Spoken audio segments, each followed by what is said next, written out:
my God! Look at that! I've never seen that! That was amazing! And JJ is kicking his feet frantically. Boot to the midsection by B-Boy. He caught him in his vertical slide.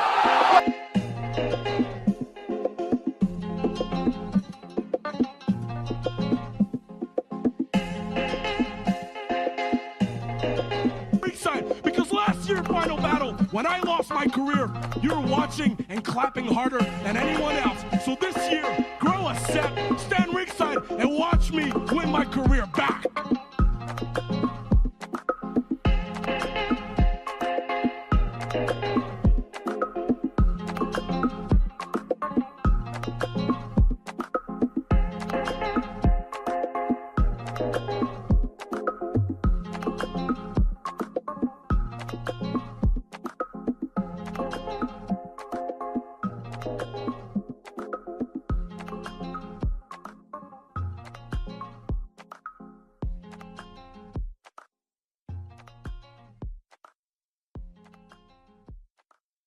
The place. So fucking, how have you been, Darren? How has things been? I've been great, mate. There's been a lot of wrestling, so my time has been full with that. Some good wrestling, some absolutely horrendous wrestling, which we're going to talk about. That's So good and the bad. So I mean, we kind of enjoy watching the bad as well. We have to admit that there's kind of a joy in seeing WWE being so bad. WWE, man, wow, they're at a low right now. But yeah, you got to love it. You got to watch the bad to appreciate the good shit. Definitely. Definitely. See, I'm hitting it hard already. Fucking, that was me coughing on the fact that Shane McMahon is the best wrestler in the world. Oh, what a world! What a world we live in 2018. Shane McMahon is the best wrestler in the world. Never forget. I think if him and Hulk Hogan could have stayed in Saudi Arabia, I would have been a happier man. Yeah, just keep them there. Fucking Hulk Hogan. I totally forgot about that actually till I seen that on Instagram. Let's start with that. How do you feel about the Hulkster being back in wrestling, Darren? Absolutely disgusted. I do not care what people think of Hulk Hogan. He's a horrible human being and a fucking terrible wrestler. My God. So he came out and did his usual. He was the host of the Crown Jewel, which I thought was pretty appropriate. Seeing it as the leader of Saudi Arabia is scum and Hulk Hogan is scum, I was like, fair dues. They're keeping in with the characters. And he actually apparently said, I don't know where it was exactly, but he apparently said that he didn't actually kind of apologise for what he said. He was like, if you're going to say something bad, make sure you're not recorded. And that's the wise words of the Hulkster there. Make sure you don't have Twitter when you make horrible remarks online on a video. But I mean, I really props to the prop department for his tiny glasses. His absolutely minuscule glasses. I think that was probably, see if you could say, like, rate the show in sizes of glasses. They were Hulk Hogan's sizes of glasses. Stole a little girl's glasses from the crowd. That was it. That's my rating for Crown Jewel is tiny kids sunglasses. However, what I thought was interesting, I didn't watch Crown Jewel, but I've read a lot about it. And he only came out at the start, which is almost as if they were kind of like, here he is, right, quickly, get him out of the way so nobody gets annoyed by it or fucking brings it up, which is really interesting. It's weird because I actually think it was actually a bad way of doing it. I would have actually thought not cutting a promo and him just handing the World Cup thing to whoever won. I think that would have been a kind of slick way of going, he's here, he's part of our company, sadly, but we're not going to give him a microphone. I think giving him a microphone straight away made everyone a bit uncomfortable, I think. Yeah, fuck it. Just should have put him in the main event, man. Put him in the final match. Him and Kurt Angle fighting it out for the one. It's the best in the world. But apparently that's what like the whole card was like, because a lot of people were saying, why is Kurt Angle on this show? And especially, why did Kurt Angle job to Dolph Ziggler? Oh, yeah. I think the Prince of Saudi Arabia was like, I want Kurt Angle on the show. He's one of my boys. Yeah, that's what they seem to do, because even the Greatest Royal Rumble, the guy was like, bring Yokozuna back, and they're like, he's dead, mate. You don't... And then he's like, bring back the Ultimate Warrior. He's like, he's also dead. Like, do you not watch the show? I just hope that the next one he goes, bring back CM Punk. CM Punk, Shane McMahon, you heard it here first. Book it now. No, I seen a great kind of a fan-made booking of what the bracket should have looked like, and it had the likes of Nakamura, Drew McIntyre, and you're kind of like, why would they not actually doing this? Because it makes much more sense to do that. But in a way, the Saudi Arabia show seemed like they didn't want to actually put any of the guys they had main storylines in. Like, that's the thing, they kept Drew off it, and I was like, I think that's because they have big things for Drew, and actually they know that him doing something on Saudi Arabia will hurt him more than anything. Well, there was always the rumours as well that apparently the week prior he was discussed about entering the Universal for the Triple Threat, but obviously that didn't happen, which would have been interesting, but I guess kind of a good thing because he would have probably taken the pin or just... Yeah, and you know... I think he is next. I think he is next in line for the belt, but I don't know when that belt's going to get defended because we're now back in a Brock Lesnar reign, people. If anyone's not watched Crown Jewel, yep, all has been restored. Everyone, we are back to seeing. You'll see the Universal title next year. I saw someone say it. It's like best way to make Reigns feel happy after he's like gone away fighting leukemia and all that is to give the belt back to the guy that he spent 2 years trying to beat.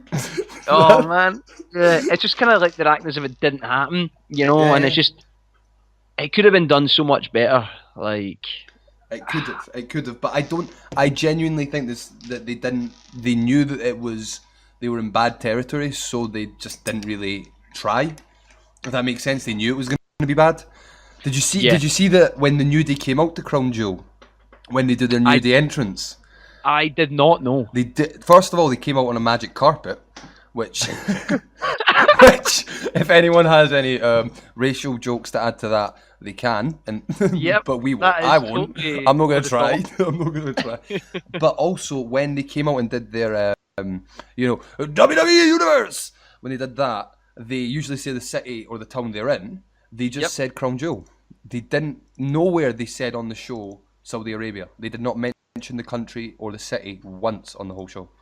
Wow, that's crazy, man. That shows that they know the outbursts of like the fans and obviously just the general public who are outraged at the fact that they went ahead with this show. I don't know what they were thinking. I mean, the fact that John Cena was a big selling point of that tournament, didn't turn up, refused. Daniel Bryan refused, even for the WWE Championship. You should have just pulled out, man. Or at least made the event in a different location that wasn't Saudi Arabia. Like, I don't know why. You can get all into the politics of it as well, which is never good, but they should not have went through with that show. Definitely not. But they did. It happens, and we have to deal with the consequences now. I'm excited to see what happens in Raw. To see kind of if Lesnar's actually going to be there. I doubt it.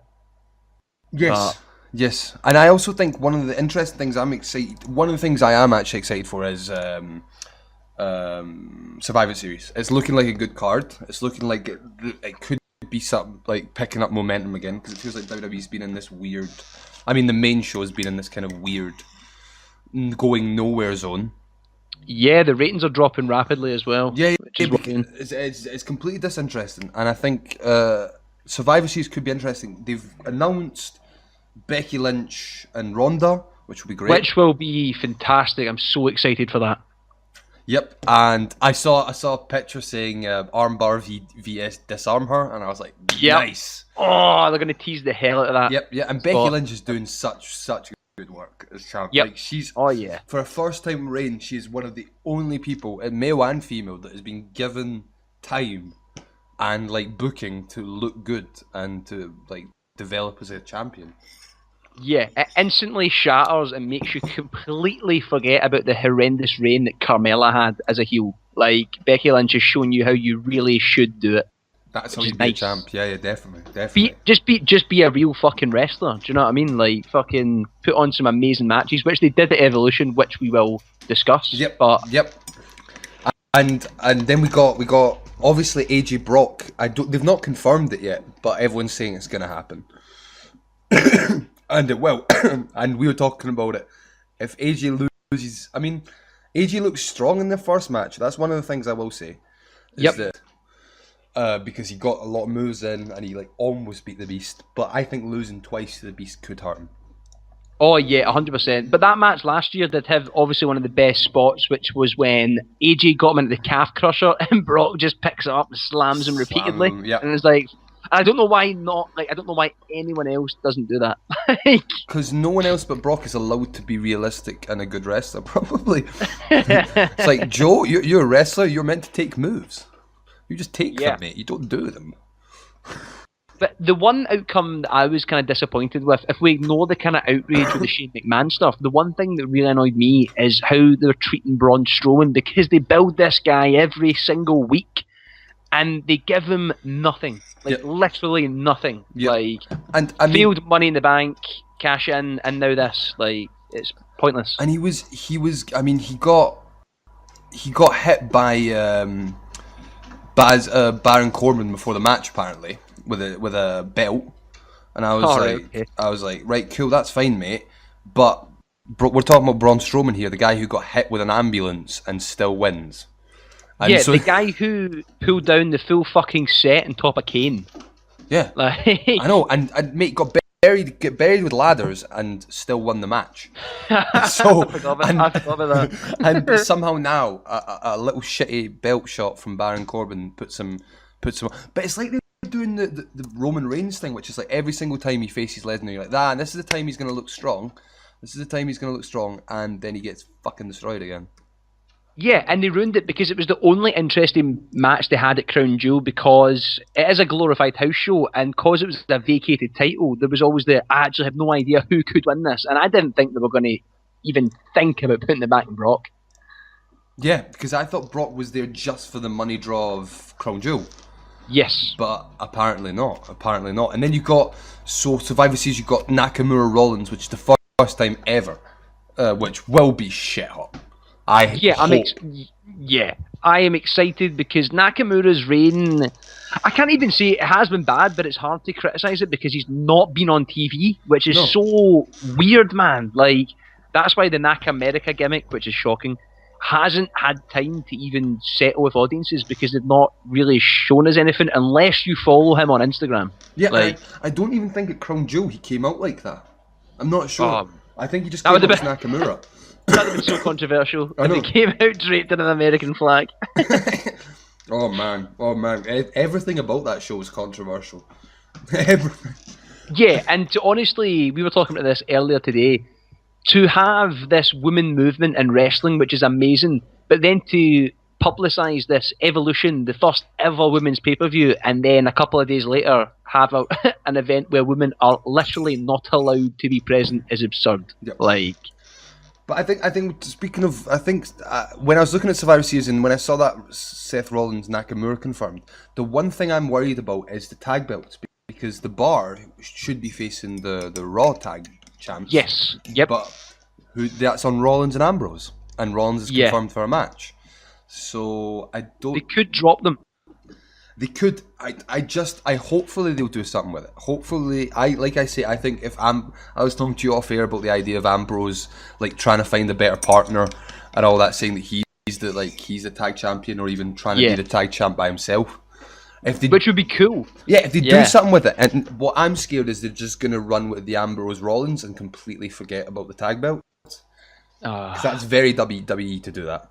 Or they could just fucking put them on the Revival, guys. Everyone wants it. Stop shitting on the Revival. No. Lucha House Party, mate. Who beat the Revival in 3 minutes on Raw. So that's why the ratings are dropping, mate. That's why the ratings. Jesus don't Christ. do that to the Revival, mate. We don't do flips. Yeah, we're old school, mate. We just brawl. God damn it. Brawl for days. So, shall we move on to a much more upbeat and more impressive display, which was Evolution? Yeah, the all-female pay-per-view, the most historic in history, founded by the one and only Stephanie McMahon. No one else had a say in it. Stephanie McMahon. She saved women, actually. She got women votes and everything. Yep. Soon to have a tournament to make her the greatest female wrestler in the world, hopefully. Oh, that would have been amazing. That would have been... her and Shane parading around the ring. So fucking yeah, no, I thought Evolution was really fun. I think that was my issue and I said that to you as soon as I was done with it. It was like every 5 minutes going, this is a historic night. It's like, no, it's not. It's a pay-per-view and it's good. And if you keep on calling it historic, I'll stop liking it. Yeah, the minute we all know how historic and how big this is for female wrestling and just wrestling in general. The fact that you keep mentioning it does take away from it. Let us absorb it. We are self-aware of this. We don't have to be told how fucking historic the event is, man. And the indie fan in me is like, there is wrestling companies that have been doing all women wrestling companies since 2005, and they haven't been calling themselves historic. They've just been doing it. Yeah. Yeah, it's like even when WWE do the mixed match challenge, like this is a thing on the indies, but also the female wrestlers can actually wrestle the male wrestlers. It's nothing special. It's not new. It's not like was it historic enough to get pyro? I can't remember. Absolutely not. Yeah, they didn't even have the normal WWE barriers. They just had the shitty NXT steel ones, and I was like, well, not that historic. Yeah. They're like, Vince McMahon was like, it's historic, but I'm not shelling out for pyro. Brock Lesnar not there. Piss off. I heard backstage that Vince was still calling it. It did very much feel though that like a more NXT type pay-per-view. It had that kind of Triple H magic to it, I felt. Yes, especially the Charlotte and Becky Lynch match certainly felt like a NXT match with the length of it and just how extreme it really got. Definitely. So the first match was the return of Trish Stratus and Lita facing Mickie James, and it was meant to be Alexa Bliss. She's obviously got a concussion, which was really sad. I think it was so sad to see on that pay-per-view her not getting her spot, because Alexa Bliss is one of definitely the people that deserve to be on that pay-per-view. Oh, 100%. And I think like after watching the match, nothing against Alicia Fox, but you could tell that the match would have been a hell of a lot different and better in my opinion if Bliss was in it. Because Mickie James carried that match. Yeah, which shows something, man. The fact that she's carrying the match at her age is crazy, you know. But I don't know what it is, man. I don't know if it's just because it's not early 2000s. Lita just, she's so not a good wrestler. She was not. I don't think she was ready for that. I don't think she was ready for the athleticness of being Lita. She was like, no, I'm a 4-year-old woman now. I don't do Lita. And you're like, yeah, but you're dressed like Lita. Yeah, yeah, exactly. And just like when she did that at the Women's Royal Rumble, when she nearly died doing the fucking moonsault, man. I know. Like, and actually, well, that's the thing. She kind of most of the match she just took some moves, and I was like, well, fair dues. And the match was a bit sloppy, but when Trish and Mickie got in it together, that was, the crowd went fucking wild for that, and I was really into it. Did you enjoy? I weirdly really liked that match. I suddenly realised like a day later that everyone else was like, yeah, it's probably the worst match on the show, and I was like, yeah, it probably was, but I really liked it. I marked out. I thought, yeah, I did mark out for Trish and like, Lita coming out, and obviously Mickie James. The only thing that I just didn't like was, I'm not a fan of Alicia Fox. I always get quite scared. She's a scary worker. Yeah. I don't know why. She's risky. And she took a nasty bump in it, like almost like it looked like she hit her tailbone a little bit when like they tried to throw her back into the ring, and I was like, oh man, she just throws herself about, and it worried me a lot, and it sometimes isn't fun to watch. But that's part of her crazy gimmick. She's crazy. Not a bad match to kick off the event with, because it gets the crowd pumped to see the old like Trish and stuff like that. So yeah, exactly. And I thought it was a good way to start, because it wasn't wrestle focused, but it was very much like, oh, remember the old days of women's wrestling? And I was like, yeah, this is cool. This is getting in the vibe. And then we had the Battle Royale. Yeah. Which I was very pumped for, because Asuka was in it, fucking Ember Moon was in it. They had Tamina was in it, our boy. Fucking Molly Holly was in it, who looked great in the Women's Rumble back then. So I was like, ooh. Yeah. Ivory was in it as well, man, and she can still move, man. Holy she shit. is tough enough. She will always be tough enough. Yeah. But yeah, I thought this was probably the match that I had the most fun watching, because obviously battle royales are just fun to watch. Yeah. That Royal Rumble, However, it did scare me when I thought Tamina was going to win it. I genuinely thought she was going to, as it got closer to the end. And you were like, oh, they're giving her the Uber push, the Samoan push. Samoan push, yeah, 100%, man. That's how, if you want to be a wrestler, if you listen to this podcast and you're and Samoan, call yourself become Joe, a wrestler, and that's man. it. You've made it. You're done. That's it. Straight to the top. Yeah, I mean, some great spots. I think obviously we spoke about this like off air, but the standout was obviously Ember Moon was fucking phenomenal. She's just getting match, better man. every day, man. She genuinely is. And and the safe choice. Yeah, went with, Nia Jax ended up. So the final three were Ember Moon, Nia Jax, and technically Selena Vega. Which I thought was fun. I guess. I was like, yeah, she's in it. Yeah, 100%. Yeah, I was buzzing at the idea of the Ember Moon Ronda Rousey. I thought that would have been an amazing match. Yes, that would because the thing is that I worry about, because obviously it was to set up a title shot. We don't know if it's a title shot for either, but I think Jax is going for Ronda. But the thing I worry about Ronda is, and they're doing it well with Becky because Becky's an experienced worker, but putting her with like Nikki Bella later on in the night didn't work out because Ronda's fucking like 4 matches into her career. She needs people to like fucking flip around her. So Ember Moon would have been the perfect pick for that. Yeah, you have to put good wrestlers around her, people who can wrestle. The same way what they kind of do in NXT at the start when Velveteen Dream came in roster. Put him with good wrestlers because he's great in the mic and he will constantly improve. Exactly. Like, and instead, and we've not seen Jax. No, we have seen Jax Rousey. Yeah, that's how it started, man. Right? Because then Bliss came in, cashed in, and fucked the match and that's where I was like, and that's where you. Because they were doing this whole, and it felt different with the opener, and then when Jax went, I went, oh yeah, we're back in WWE land, we're back with like fucking safe booking, and just let's just go with a safe choice and not make any new storylines. Let's just go back to old shit.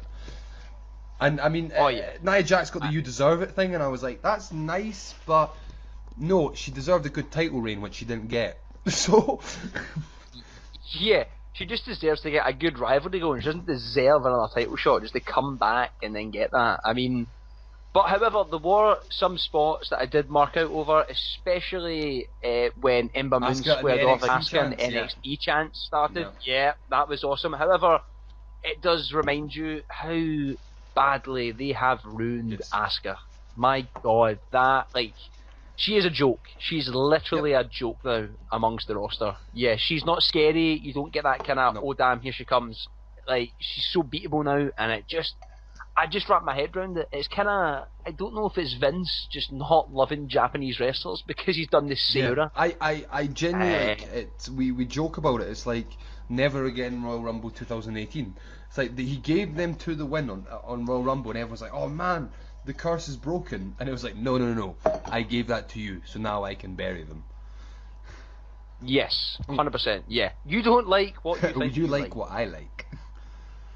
Weirdly enough, it might not be the place to bring it up, but Gail Kim came out 2 days ago saying that the reason that Hulk Hogan is back and the reason that WWE have treated him so nicely is because Vince McMahon is racist, and Vince McMahon doesn't care about that kind of attitude. And I was like, I think there is a truth in that. I mean, I'm not saying that he's outright dropping like fucking racial jokes every 2 seconds, but I do think that he's got that idea that if he can have a white champion, he's a happy man. Yeah, there could be some truth in that, 100%, and like, yeah, I mean, it could be one of the reasons as well, because Gail Kim never ever went. She went. She rehired. She did it twice, and she was champ. She was champ for a while. Wow. So that's what people were saying. Backlash to her. People going, hey, they gave you got a title run. She was saying, no, it's not about title runs. It's about the way they treat you and the way that they like you job to the white people. And I was like, there's a truth in that. Yeah, especially like title runs. Like a title run at this era is meaningless because it changes so much, and you can be, if you get a title, you're one of the worst runs ever. Yeah. Like, it's not guaranteed to up your career at all. Next match was my match of the night. I loved this match. It was short. was surprisingly short. That's the one thing. I think it could have gone another 10 minutes. But we had fucking Toni Storm becoming the second Mae Young Classic champion, winner, fucking whatever they want to call it, beating Io Shirai in the finals. Yep, this match was fantastic, and I think you nailed it on the head, man. Like, I watched this, like, 5 more minutes is all this match needed. Like, if you took 5 minutes from the Ronda match and gave it to these guys, my God, like, it would have been unbelievable. But in a way, it was quite interesting because it felt, and the way it was placed in the card, it felt very non-WWE. It was such a brutal-esque match, and like very quick-paced, and like getting those moves in, and they had the fucking very and they had the fucking apron spot and all that. And I was like, the way they've placed it, it's like, you can have this fucking real fight, and then we'll move on to more of the kind of storyline WWE-esque matches. Oh yeah, 100%. I just thought Toni Storm was fucking amazing. She has charisma coming out of every fucking part of her body, man. That she's so ready, and I don't know if it's because the indies are so different now. They're so extreme, but when these kind of indie wrestlers come to WWE, they seem just so much hungrier and just want to on 10 out of 10 matches every single match, regardless of their time allocation, which is fucking great. Yeah, definitely. It does not slow down. And you can, and it's because I think there's also an effect of, it's like all the NXT UK. These people are fucking they do the WWE match and then they go off and tour the indies for another month. So she's fucking working her craft and then comes back to WWE and does the best of what she's been working at for a month. So it seems so fresh every time they wrestle. I'm guessing from the way we're talking about Toni Storm, we believe that she was the right pick to win the Mae Young Classic. I think so, yeah. I really do think so. Especially because they're trying to lead this kind of NXT like brand, and obviously she's a big, massive wrestler in progress, you know. So it makes complete sense, and it's well deserved. She was fantastic last year. I was gutted she didn't progress a lot in last year's Mae Young Classic, but it all makes sense now. And it was also cool because I mean I really liked Io Shirai, but and that's why I predicted that in my head. I predicted Toni Storm to win. I didn't think they were going to go 2 Japanese wrestlers 2 years in a row, and so it was good to have an Australian. Shows the kind of like worldwide concept of Mae Young as well. No, it was fucking great. It was a great match. But the next 100%. match was Natalya, Bayley, and Sasha Banks defeating the Riot Squad. Now this match just felt like it's like, well, see all the other women that we all like, just throw them in a match, just have them wrestle really for a fucking 20 minutes. Yeah, get them on the card. Yeah, give the Mae Young Classic final like what 10-11 minutes, and you give this match 20 odd minutes, which was full of botches, man. My God, like you sent me that botch clip, like this botch competition.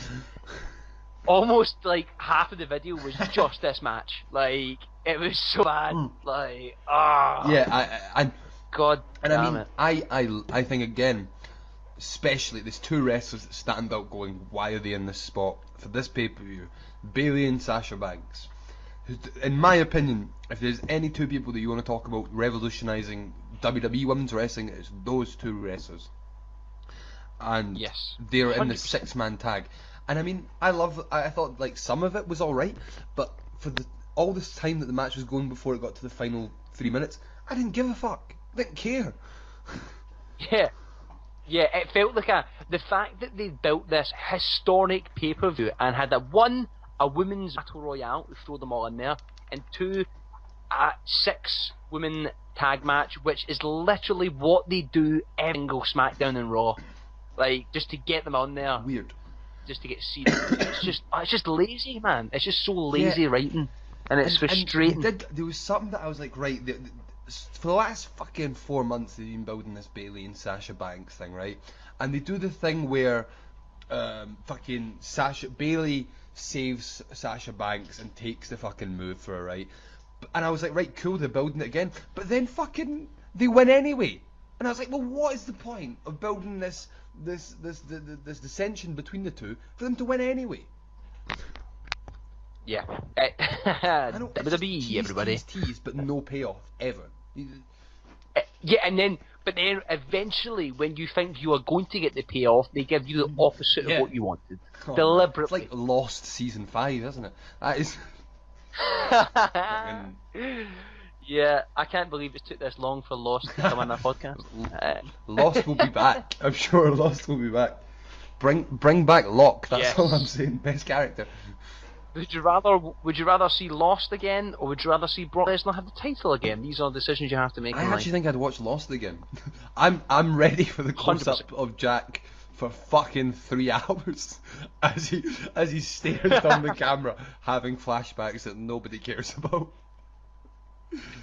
The next match for the NXT Women's Belt, fucking. I was hyped because their last match I really liked. I really liked their last match on the Takeover show where Kairi Sane won, and the promo got me hyped, and I was like, yeah, they've done some good work. But and the match was good. I mean, I'm not shitting on. I really enjoyed the match. I just think that they over storylined it. Yeah, I just think the wrong person won the match for me anyway. Like. It's just, I don't know, man. Baszler for me is kind of. It was probably her best match. Don't get me wrong. So, like, she hasn't proven, you know. But I don't enjoy watching their matches. I just kind of. They're kind of one-trick pony-esque to me, in the sense that I always know what is going to happen at one point. I will know the final spot regardless, and she just. I don't know what it is. It's strange because I take to Rousey, who's all from a UFC background, and I absolutely adore her matches, but. Baszler just doesn't do it for me, and I can't put my finger on why. I'm not sure. Something, and I don't know if this links into your annoyance. To me, there's the Joe. The same thing with Joe is that they tease the finisher too much. They base all the match around the sleeper hold, and I think, and I've said this to you when we watched Joe matches together, when he locks that move in, that should be it, because it's when he gets the legs in, when he gets the arms around the neck. Nobody gets out of that. But somehow, some way, you can do it 3 times in a match, and it still apparently is this devastating submission. And it doesn't feel right to me. It doesn't. But the interesting thing is now we're finally getting the 4 MMA horsewomen in NXT. And I think the one thing I get what you mean about the wrong person won.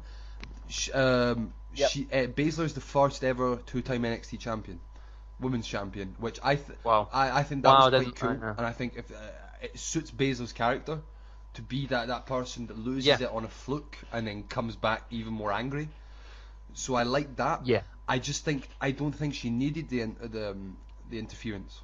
I think they could have done it after the match or before the match. 100%. Yeah. That would have made, if they did it before the match and then Kairi Sane was coming out kind of injured, it would have been way better. Like even if you cut it in half by the time, because she's beaten up, it would have progressed the story much better. And but and you get this small. I'm getting this small feeling in my gut that Kairi Sane is going towards the Asuka territory.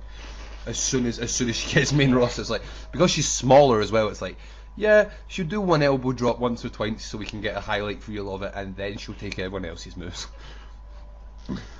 100%, yeah. And it's, now that you've mentioned it, it is the best elbow drop in wrestling today. It's up there with, obviously, Velveteen Dreams is pretty amazing as well, actually.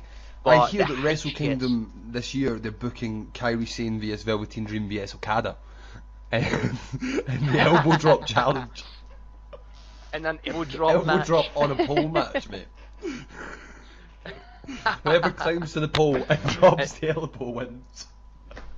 And just have a judging panel there, hold up pen signs. And then Jericho wins, obviously. Yeah, Jericho comes in and beats the shit with all of them. Forget that Jericho's actually the cameraman during the whole match.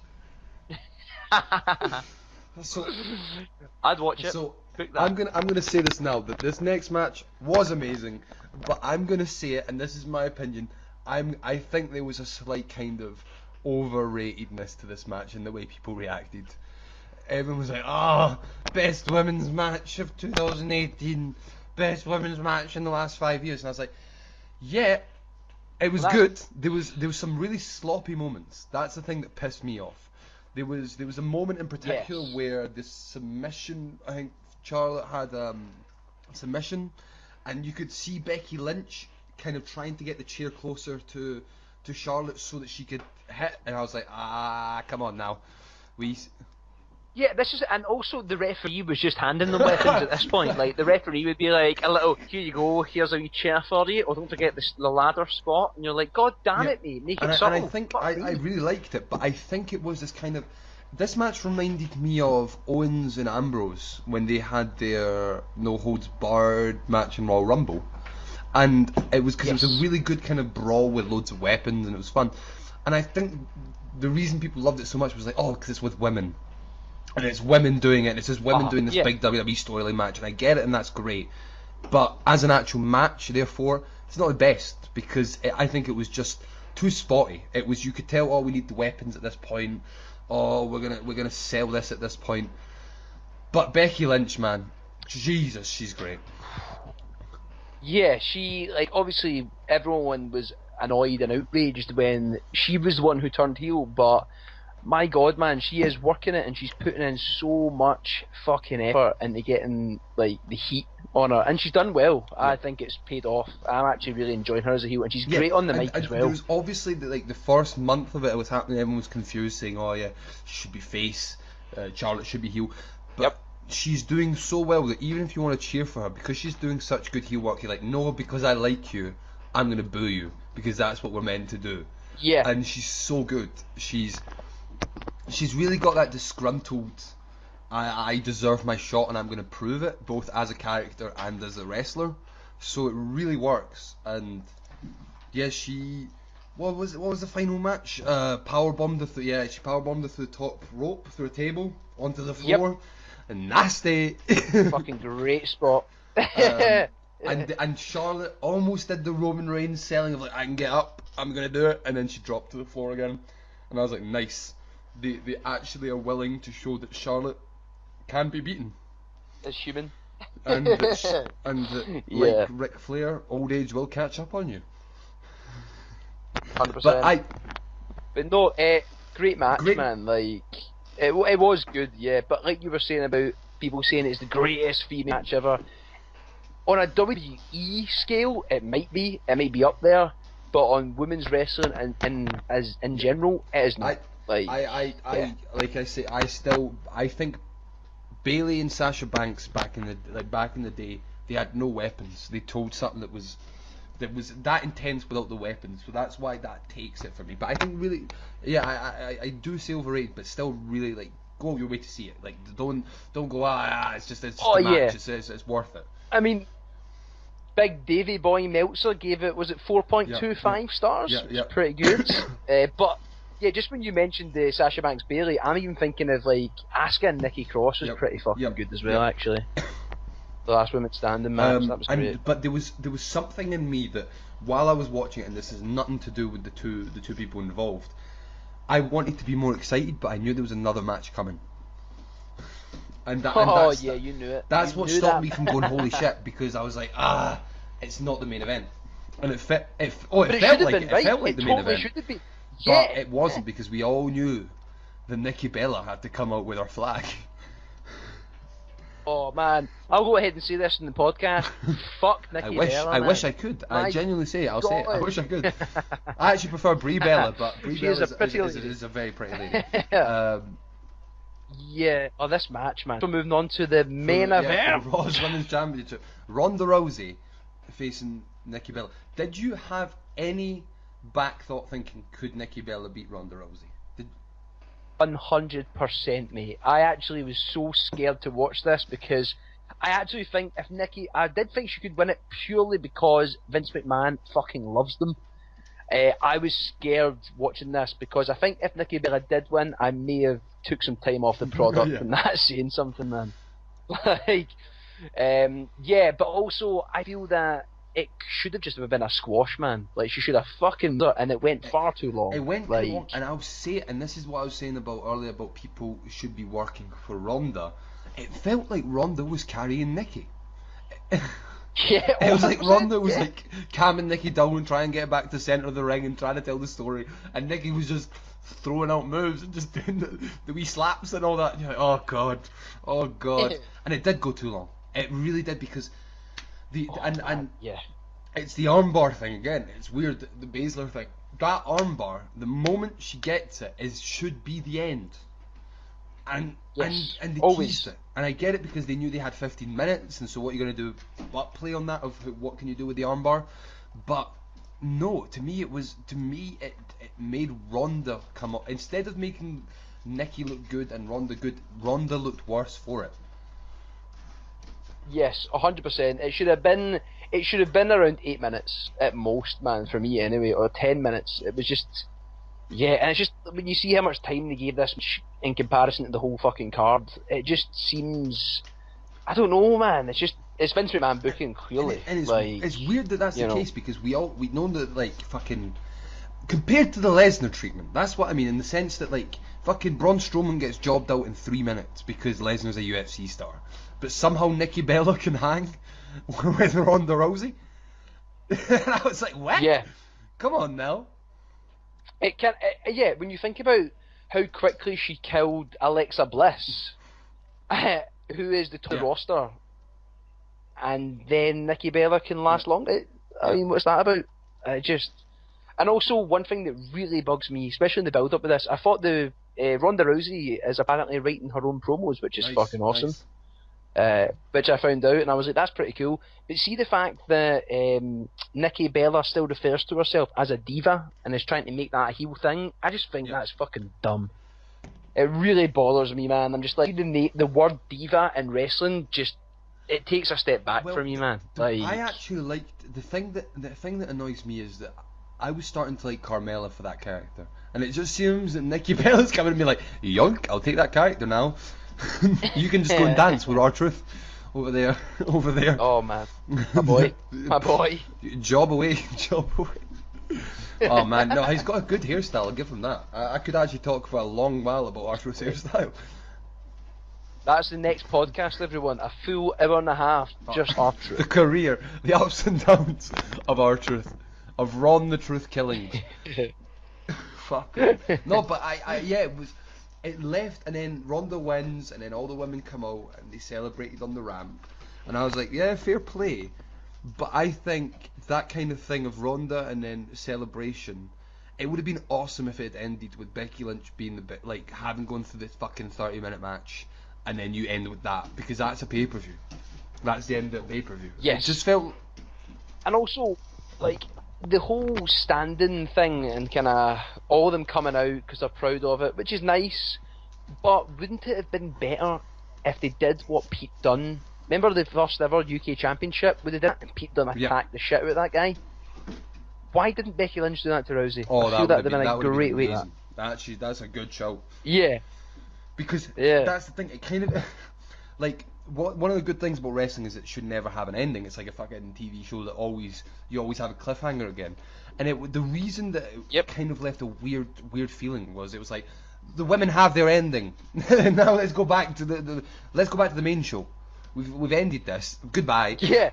We'll see you next year. Yeah. and everyone's friends in the women's roster, and you're like, no, this is a competitive sport. That's what like a pay-per-view. Yeah, that's what annoys me. Character is gone.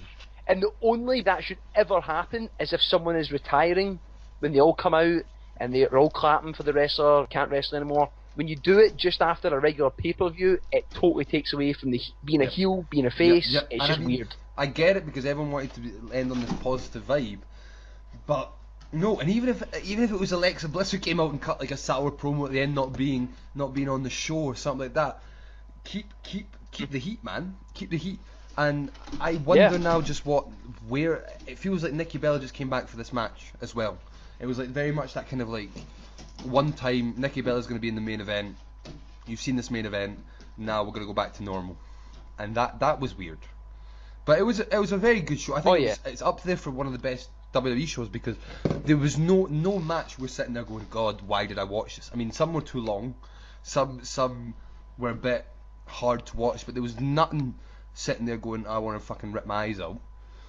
And no one was treated badly. No one was really treated like shit on this show, which was good because on WWE main shows, you see the guy. You can see Vince's boys, and then there's the rest of the roster. Yeah, just like you stand in the back corner there, you're not. Titus, go to the back. Yeah. Do you know what I'm thinking though? Yeah, overall though, really good pay-per-view, really strong. I hope there's more than one each year, genuinely, to help this progress. But can you imagine if all the wrestlers came out at the end like in Evolution at Crown Jewel? Oh my god. And got as they present the big check to Vince. And everyone's clapping. Everyone's going wild. Yeah, a check of $5 trillion to sell your soul Did to you us, hear that? please. Apparently after the show, because apparently the Prince of Saudi Arabia wasn't happy with the booking, he offered to buy WWE. Wow. Man, that's when you know your booking fucking I know. sucks, right? He's the most saddest wrestling fan, the richest, saddest wrestling fan. We all want to be. He's got that much money, he's like, please, Wait, let me do this. I'm going to Let make the me sad buy it." joke. Because we're podcasting, kind of / journalists, we should watch what we say, mate, because you don't know what's going to happen if we say too much. Vince is going to shut us down.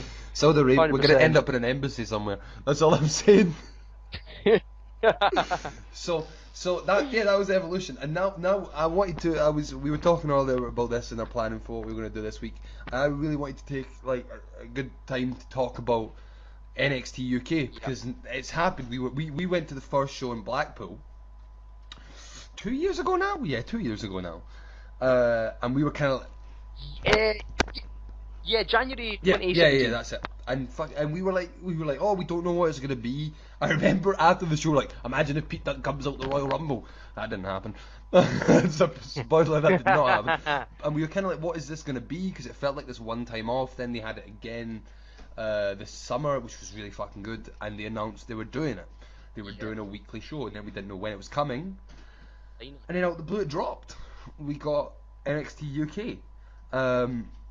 And it's been now 3 weeks. It's been on the same night as NXT.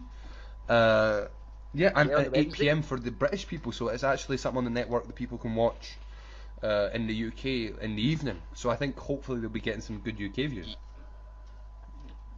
100%. Yeah, I think they are, and so far, I'll be honest, it's been really, really good to watch, man. Like, it's great. I'm really enjoying it. It does feel like the start of NXT, like way back again, but with this whole new roster. And one of the crazy things we'll get into as we're talking about it, but one of the things that they've managed to do is they've captured the British style with the crowd, with the characters, but still got this WWE feel to it. But it also feels like a kind of like show, like if we'd go and see ICW or we go and see like an indie UK show, it's got all that kind of style to it.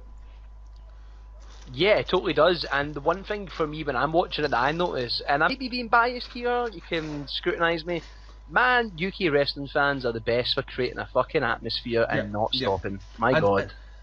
And one of the best things, I don't know if we'll see when the next taping, because this is all of the episodes so far is when the one in Cambridge taping, but you can tell the crowd is like, we are going to make this the best fucking product, and we're going to love everything you're sending at us. Even if the matches are 5 minutes long, they're fucking cheering at the end of it, and I'm like, well played guys, you're into the fucking product. Yeah, but my favourite chant though is they can't, you know how in NXT they chant NXT, NXT, they can't do that in this one because they can't go NXT UK, so they just chant UK. Wait till Brexit happens and then that'll feel a whole lot more depressing. Yeah. UK. UK, oh, tears in the eyes. That's all we've got. That'd be a great gimmick. See if there was a guy that came out as the Brexiteer, I'd be like, I fucking hate that guy. That's Ligero, mate. To be, with his Brexit horns. Oh my god. So the first ever NXT UK episode started with Mark Andrews vs Joke Coffey. It did, man. Accompanied by Mark Coffey. His brother. We as a colleague of our shopping, we used to go to Tesco's and Mark Coffey would love to get a wee salad as we were in Tesco. So shout out to Mark Coffey if you ever hear this, Mark. You're a very intimidating guy even when you're buying salad. I'll say that much. Yeah. He does not break character when he's in Tesco. That's for sure. Fucking scans the salad and body slams it into the aisle. I tried smiling at that guy like so many times and he never had it. Never had it once. He was like fucking smart, man. Oh, they're big guys, man, which they're really Yeah. fucking big dudes. Fucking My God. Mark Andrews, like, it was a good underdog match, getting beat the shit out of by Joe Coffey. Crowd Yeah, going thrown up. mental for him. He hits a fucking standing corkscrew moonsault, tries to get it back, but then fucking Coffey hits him with a massive discus lariat for a win. Yeah, it's Discus Larry. It's fucking great. It sounds so It's great. Hopefully, he does the kind of setup to it, where he's like, he takes a few seconds, then he does the spin, and then he hits it. I really hope that soon he'll hit out with it out of nowhere, because it feels kind of delayed every time I've seen it so far. But it is fucking good. It is a good lariat. And one thing that impresses me with Joe Coffey, and it's something that I think really does spawn from the British Indies, is that the talking in the ring. You could hear Joe Coffey telling people to shut up, telling people he's the king of this place, he owns it. You know, and it's something that's not on the main show, which I fucking love. Those taunts. It creates so much character in the ring. It's weird great. because I really like Joe. I really liked Joe for a long time in the UK. And then when I saw him in the UK tournament this year, I liked him, and he started off as kind of, we didn't know if he was heel or face, and then the Coffeys came out as a tag team beating up the shell Travis Banks, and weirdly enough, they don't have a lot of heels, so they are putting their absolute hardest into making the Coffeys feel like massive heels. Yeah, and it's working. It's totally working. This match, it was a fucking great match to kick off the show and kind of show what these guys are all about straight away for the debut episode, man. Like, it totally got them over. It was great. It was a solid 7 out of 10, 8 out of 10 for me, man. I gave it 7.5. I was up there as well. It was exciting stuff. And I think I can't lie and say that I was sitting there going, I want to love this. Like, I want to love this. And so as soon as there was, and he did a good, like, I think he did a pop-up uppercut at one point and shit like that, and I was like, yes, he's getting in that stuff. Yeah. And it seemed really, all the matches, as we'll talk about them, the strikes, there's a real focus on that British strong style they're trying to show that even every punch, every elbow feels really real. Yeah, and get onto that later, it especially felt during the main event, like, there's some big hard hits, but obviously we forgot there, the Coffeys then after the match decided to beat the shit they're like, out we of won, Andrews, but we'll still hit and you. Then, which I was kind of like, alright, okay. And then the greatest wrestler of all time with the greatest gimmick, the Mod Father, Flash Morgan Webster. I feel that it'd be great if his name was Flash Morgan Webster Gallagher. I feel that's the only thing missing, but he came in to save him, which was quite cool. I'm trying to be as positive as possible, like we were saying in NXT UK.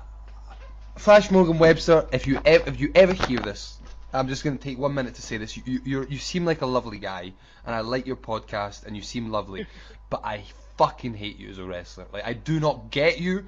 I do not want to get you.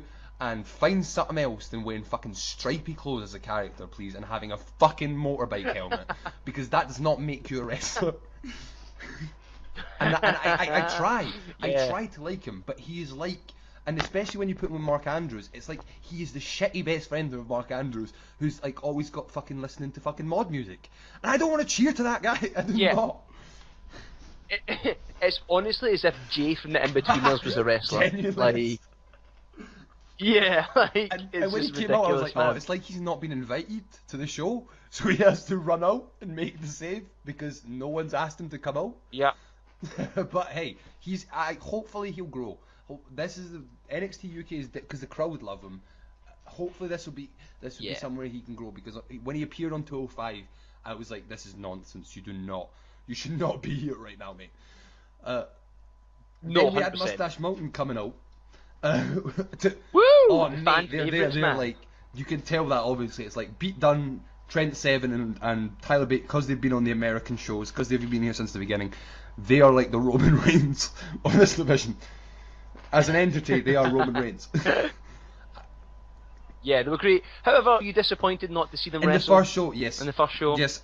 And I also Yeah. thought it was, I mean, it was announcing obviously that what the upcoming storyline is, that there's going to be this tag belts and that they're looking for a tag division. Yep.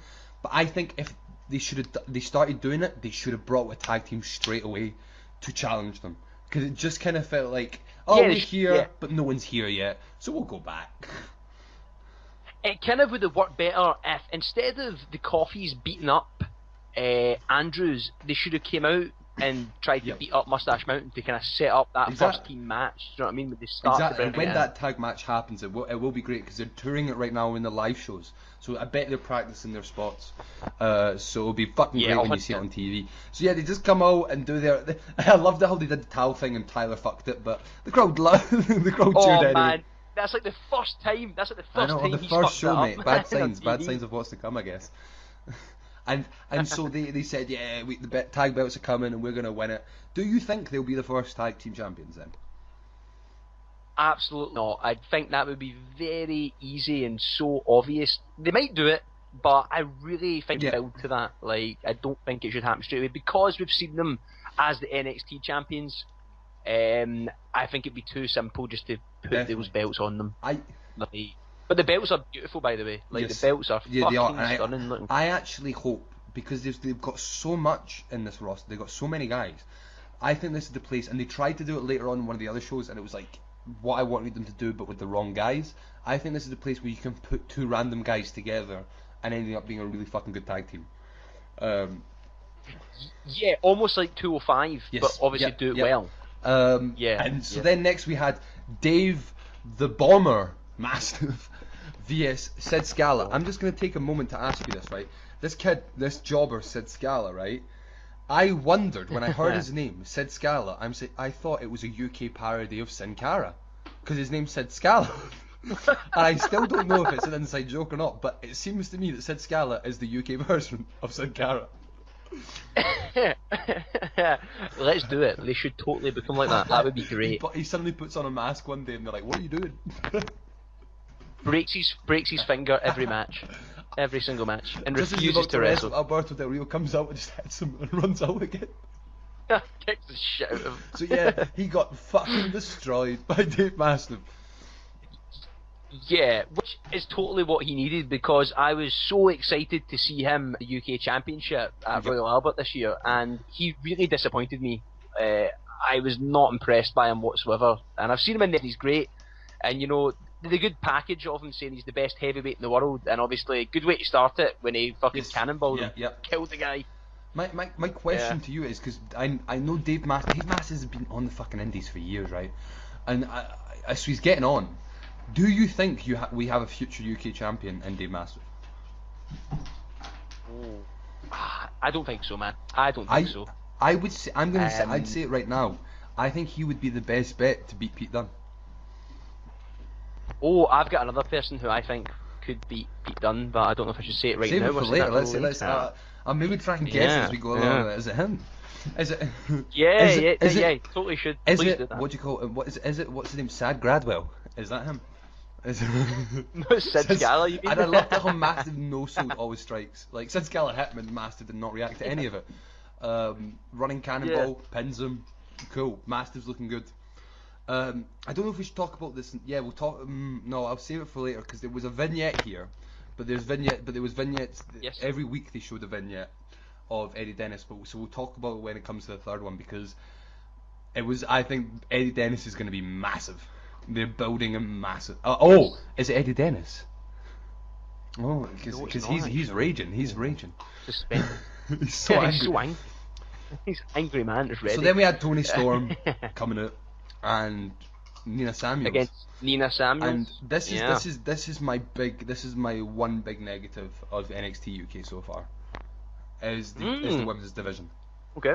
Because you can tell that there is. Okay. So there's Tony Storm. And we know, sorry for anyone who has stayed off the internet for the last 3 months, that Rhea Ripley's involved. Yep. So there's like Tony Storm, Rhea Ripley, and Killer Kelly who are absolutely ready for this UK's division. And then like Dakota Kai, they're bringing her in. And then there's a bunch of women that I sorry to say this, don't feel at the same level. And and they're trying to build a full division, and I'm like, I don't think they have the pool of talent yet to build a full women's division.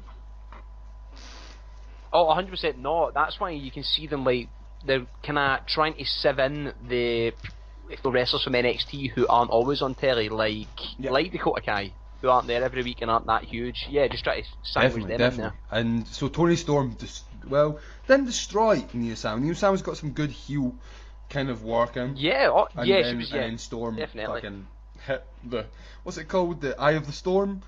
Or something. Something like that. Yeah, they kind It's of. a Tyler Driver. It's basically yeah, the Tyler Driver, isn't it? It's, yeah, 100%. They Storm Zero. It's a Storm Zero. finisher. That's it. Storm Zero. Storm Zero. That's it. Yeah, That's it. Storm Zero. Yeah, it was. And it was a good finish. It was not a match. Obviously, it was obvious that Tony Storm was going to win because she's a household name they're trying to set. I will be buzzing for Rhea but- Ripley, Tony Storm. When that happens, that will be bad. Oh, she was. I've not seen her wrestle since the first Mae Young Classic, but man, she was so good. If you've not seen her, right? Okay, she's doing a heel gimmick now. Ah, right, okay. I assume she basically. Yeah, looks she's like basically Dunn. doing a Pete Dunne of the women. It's pretty interesting. Pete's like, That'll hey, work. stop stealing my character. Yeah, get a new haircut. And so then that's we fine. had the main event, which they build at the start of the show. When I saw this was the main event, because Noam Dar won the number one contendership randomly back in the tournament in June. So it was Pete Dunne defending his belt against Noam Dar, and this felt like a real title match. Oh man, this match was fucking great. Like, the story in this match, the character was fucking amazing. I wanted to hit Noam Dar throughout the whole match, which I suppose is what you're meant to feel. Yeah. But oh man, the strikes in this match, there was a spot where they just kept letting each other fucking hit each other in the face. And it was, oh man, Dunn is so good. He makes anyone look amazing. Genuinely. Yeah, he is like AJ Styles. He literally put him in a match with James Ellsworth. He will make Ellsworth look fucking great. Like, he's amazing. And honestly, it's weird because Dar got massively good reaction as he came out, and you didn't really know if he was babyface or not in this match, but then slowly as the episodes go on, you can tell they're making him a big babyface. And it is so weird for me, I tell you, because I loved Noam Dar like 2 years ago before he got signed from WWE. I was like, Noam Dar is going to be the future of this business and all that shit. And he went to WWE, and he killed him. He killed him for so long. yeah. They gave him the best gimmick ever, which was Alicia. There you People go. need to forget about that, but Darren has been holding on to that gimmick for the last year, going, top 10 best gimmicks, Noam Dar. That and Ty Dillinger's 10 gimmick are up there for me still to this day. I still think the returning out of nowhere Great Khali to interfere in a match and never come again is one of the best gimmicks ever. The man who only appears at Punjabi prison matches. But yeah, fucking Noam Dar is gonna be. I hope it's so good to see him getting good reactions to being a fucking wrestler again. And so he was taunting the whole time. He was being like cocky, kind of showing that because he's been in WWE longer. I felt it was this kind of thing of I actually feel that I'm more experienced than you. And then Dunn obviously fucking snaps the pinky, hits the fucking bitter end, boom, and wins. And Dar got fucking like so much applause after the match. It was like woo, well done you Noam. And they didn't shake hands after it, which was great. The whole selling, the whole kind of teasing of the fingers, man, had me on the edge of my seat. I was watching it with my little brother, who is not a big wrestler, doesn't watch it as regularly, and he was kind of like, how the fuck is he not actually breaking his fingers? That is disgusting. See the final one where he just stamps on them? Oh man, it actually looked like he broke his fingers, which I was fucking loving. Yeah, and they set up in that first episode. They really set up the major storyline so far of the whole division, which I'm so buzzing is who is going to beat Pete Dunne. Pete Dunne is going to be defending his belt. Yes. And who is the guy that can take on Pete Dunne? And I have a note here that says that I wrote to say, please let Pete Dunne keep the title forever and become Bruno Sammartino. Tour every single time with the belt. 20 years later, still hasn't. Yeah, this match for me it kind of showed the ambition of NXT UK, and it was a solid 8.5. It was absolutely amazing. Watched it. Please watch the fucking main event. Yeah. Got me excited for the next episode. That was the thing. It got me so eager for next week. And because they said at the end of the night it was going to be Tyler Bate vs Wolfgang in the main event the next week, and I was like, yes, You've shown Pete Dunne. Yep. Now show Tyler Bate and show Wolfgang. Definitely get these guys out there. I gave it 8. I knew you loved it. Yeah, I am automatically biased towards Pete Dunne, but I think it's hard not to be because he never puts a foot wrong. He is, for 23 years of age, he is flawless, man. He has a perfect balance of making himself look good and make the other guy look good, and that's all you can ask for in a good wrestler. So I think it was an absolutely cracking first episode. It was crazy how much they got in for an hour. Like, you got a real sense of the UK division within 1 hour, which was really good, and then you're excited to see all the other people you hadn't seen in the next episodes. And so then, No, on you go. Sorry, my bad. I was going to say, it just it makes it harder when you watch shows like this. It makes it harder to watch the main product, which is 3 hours long, because you can see how, I guess it's quality over quantity in the sense. You can see how much you can squeeze in an hour. So why make 3 hours of garbage, man, at times? Yeah, I know, when you can do it in an hour, when you can get all these guys over, and plus have all these video packages for all the other guys, why need 3 hours to make the Revival look like shit? I will not let go of that. Never, until the Revival win their Raw belts, I will bring this up. That should be our first T-shirt. It should be like why are the Revival shit? It's like Revival 5 out of 5. Lucha House Party 0 out of 5. Fuck the Revival, as Bullet Club say. Oh man, never. And so episode 2, I was joking about this earlier to you. The first match we had in episode 2, and I was like, cool. This is something that I was like, it's great for the UK division, but these two guys to me felt like great for the NXT UK division, but because of their size, because of the characters, it was like these guys will never go past the UK division, and that's okay. You need people like that. Yeah. But it was 100%. It was Ligero. They took the L out of there because he's no longer Spanish. Yeah.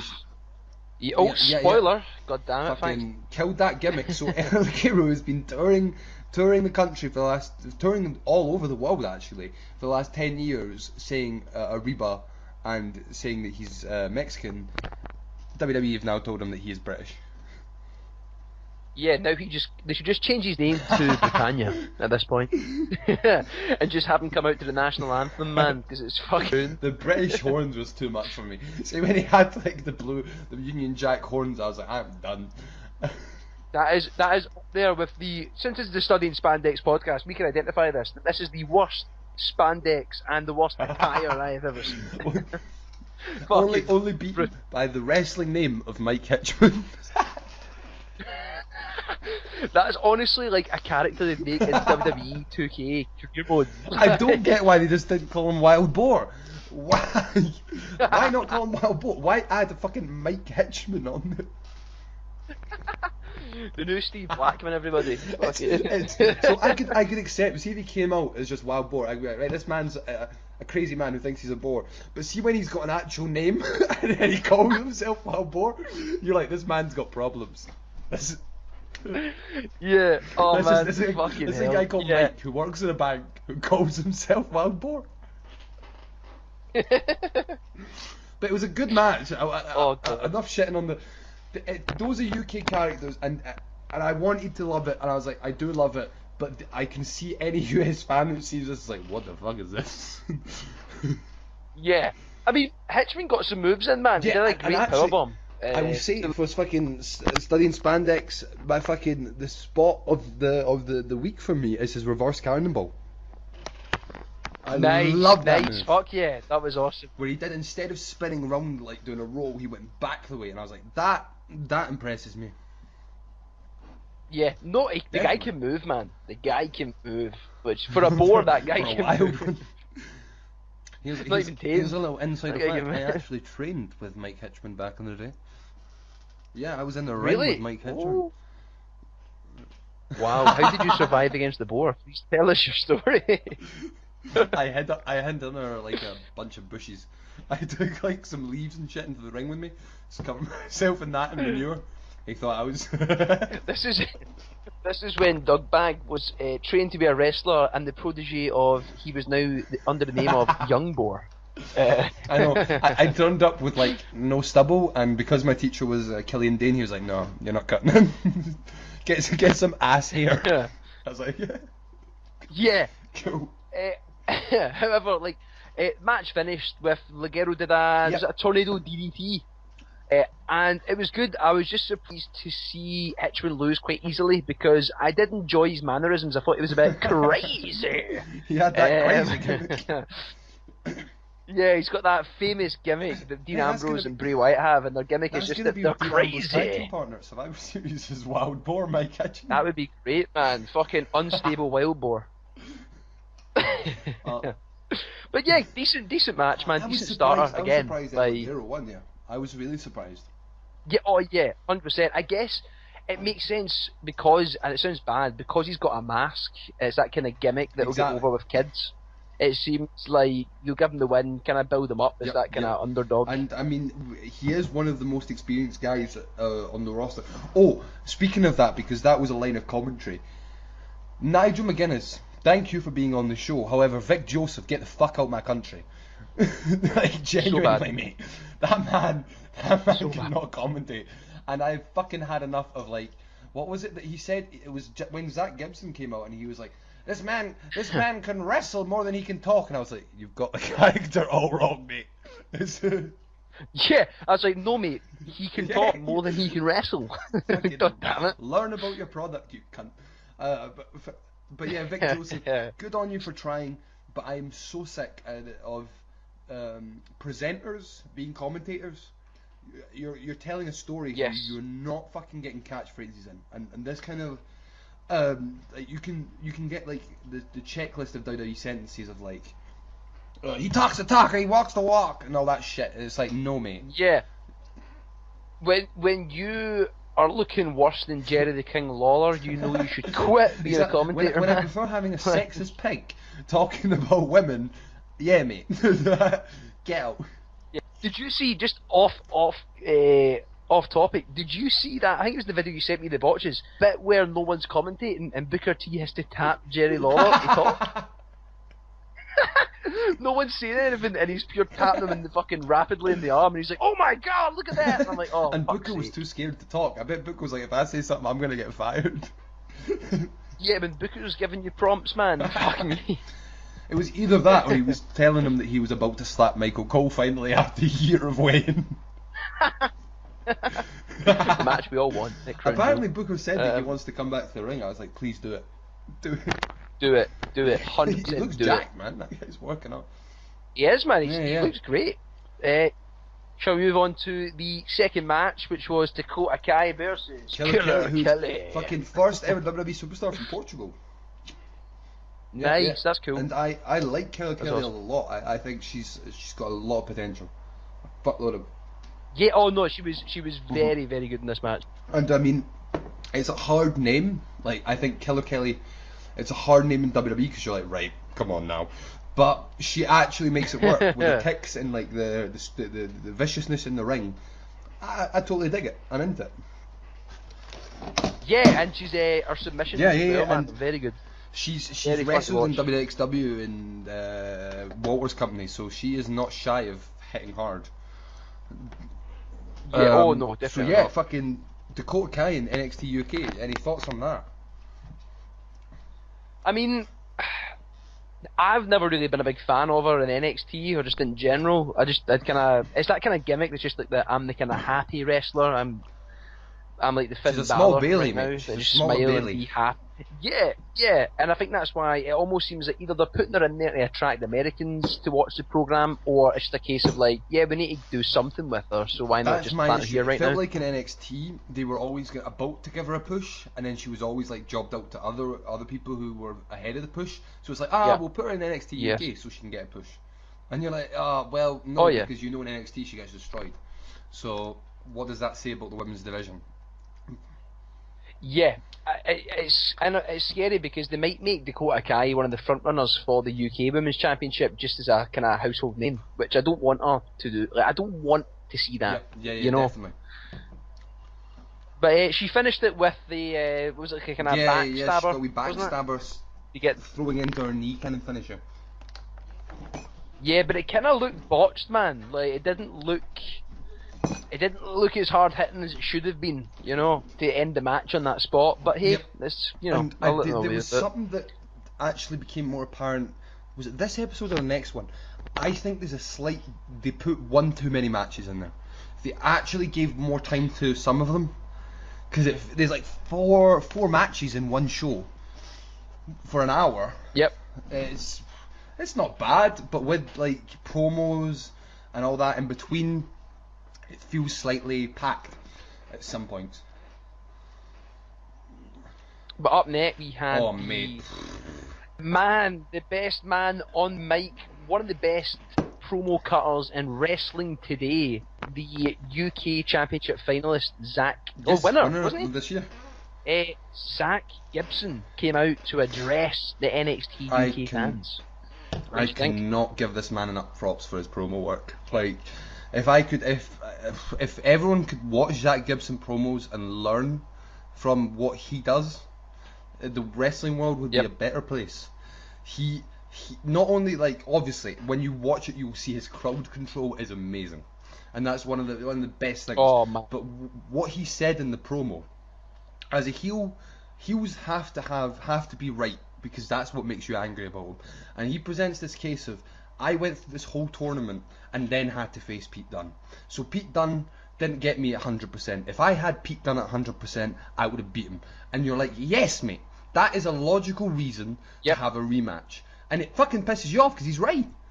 And oh yeah, 100%. And the part of the promo that I fucking loved was when he was saying, you should build the brand around me, not guys like Noam Dar. I mean, people that you know, this is where it's at, me right here. And I was like, fuck yes, man. And so I listened to an interview with Zach Gibson where he talks about the idea that he wants, the way he can control crowds is like football.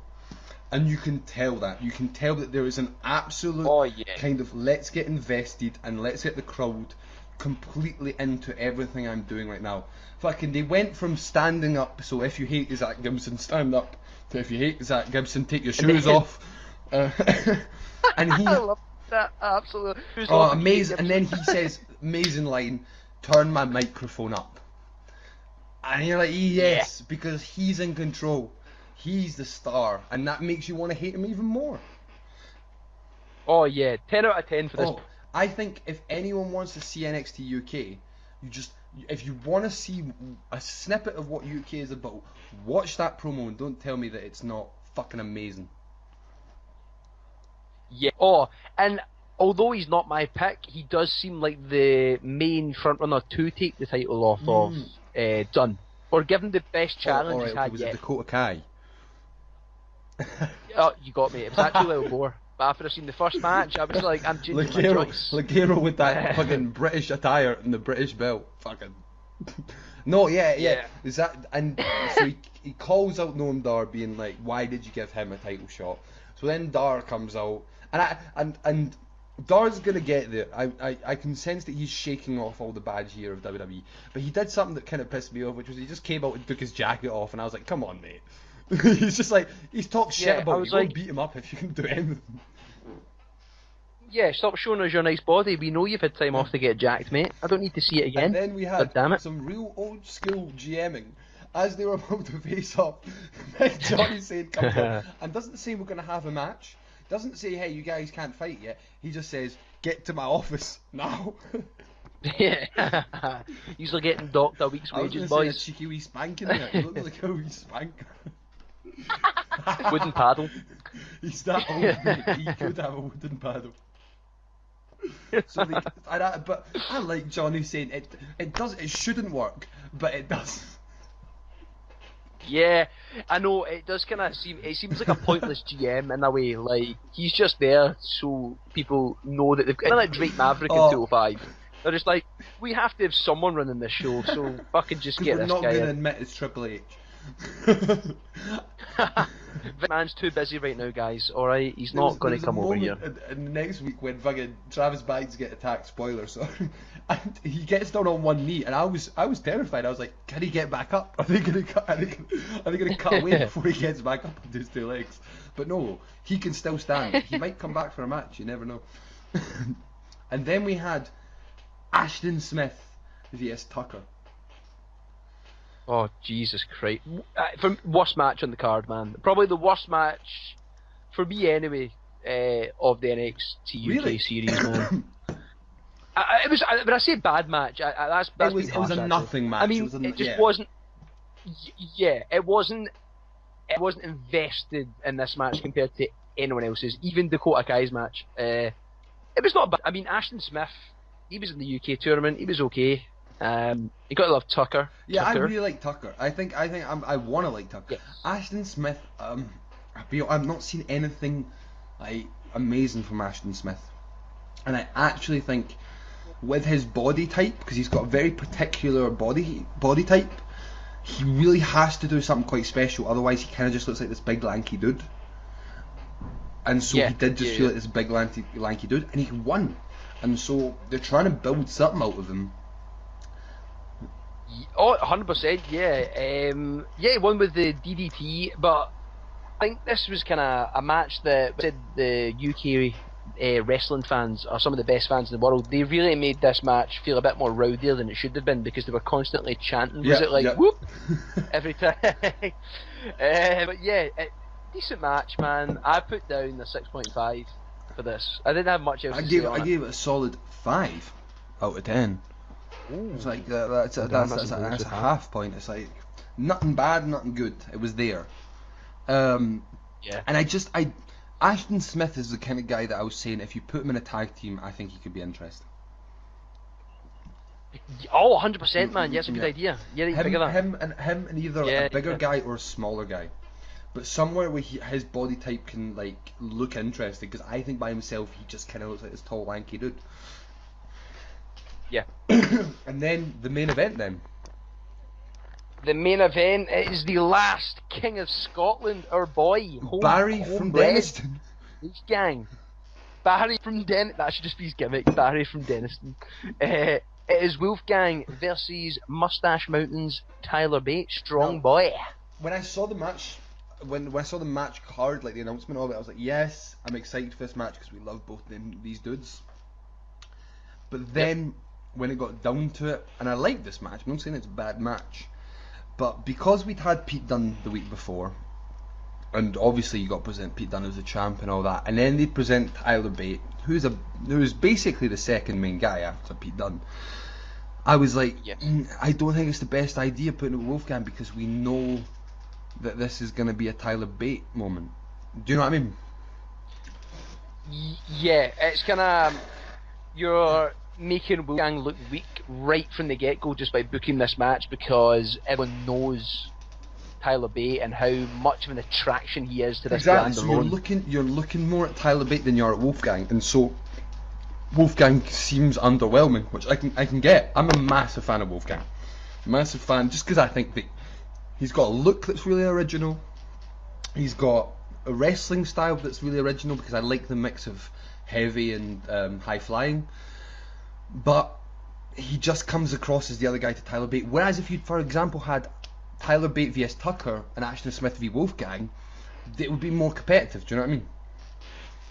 Yeah, of course, and then set that up, match up eventually. Like, with what happens as well. Yeah, definitely. It was a great match, man. Some of the great spots in it, man. Like, Tyler Bate has some of the best. See that little rebound Larry he does where he does the ropes? So good, man. But then Wolfgang had a great spear brilliant as well, spear. actually. And the crowd were into it. Which so fucking into it. Oh man, the crowd were wild. See, they were chanting "Big Strong Boy" for Bates.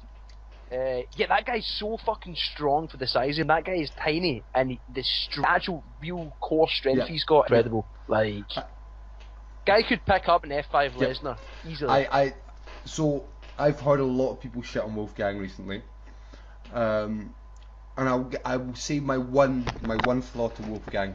Sorry, Baz. Stop howling. Oh yeah, man. The hell you doing? Yeah, and we get you called Wolfgang. Doesn't mean you're a fucking wolf.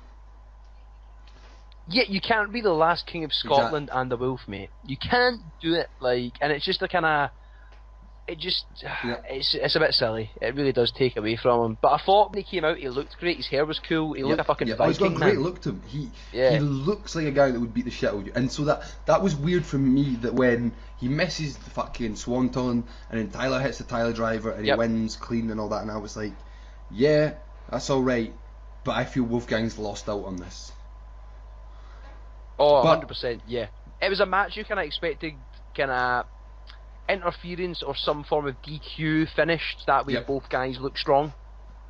That didn't happen until obviously the end of the match. No. Oh, sorry. No. Spoiler. Wolfgang just took the pin, man. Just took the pin.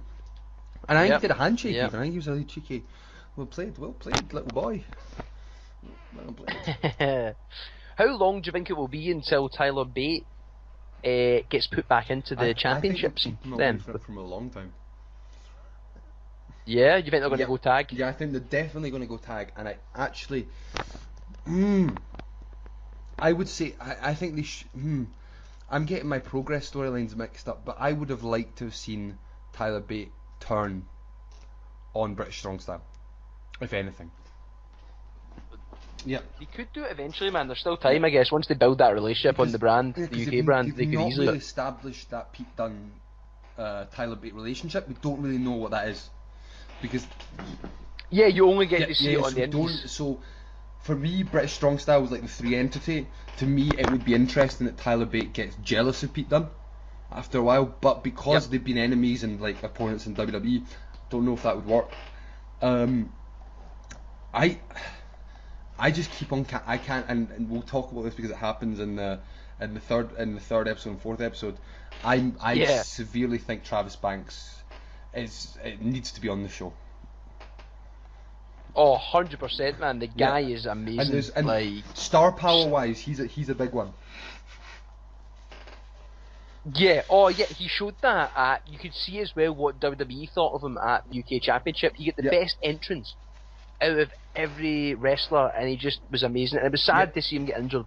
But hey, he will come back. And I think they will push him dramatically, very quickly. So first 2 episodes, which one did you enjoy more? First one, second one, so far? I enjoyed the first one more. Personally, I enjoyed the Kitter work of Joe Coffey and Mark Coffey, and I thought the main event was a lot better, a lot bigger in scale compared to this one. And this one seemed like it did have a lot of filler. There was a few matches you could either cut in half or just not had in the card at all. But overall, a great style. Still flies by when you watch it. Absolutely flies by. Oh man, it does. It really does. It feels almost when you watch it, it feels like 45 minutes. Like, it doesn't feel like an hour. And so then, episode 3. Now, because you said Ashton Smith and Tucker was your least favourite match of this match was my least favourite match so far. Trent Seven beating Saxon Huxley. Very British. The reason why I got a John Cena vibe off Trent Seven, and it really annoyed me. In the sense, beat down. Then he hits the lariat, right, which is usually his finisher, and it wasn't. It was a set-up move for the Burning Hammer, and it really pissed me off because I was like, they made Trent just see like this 2-move guy. And Trent is so much more I get that.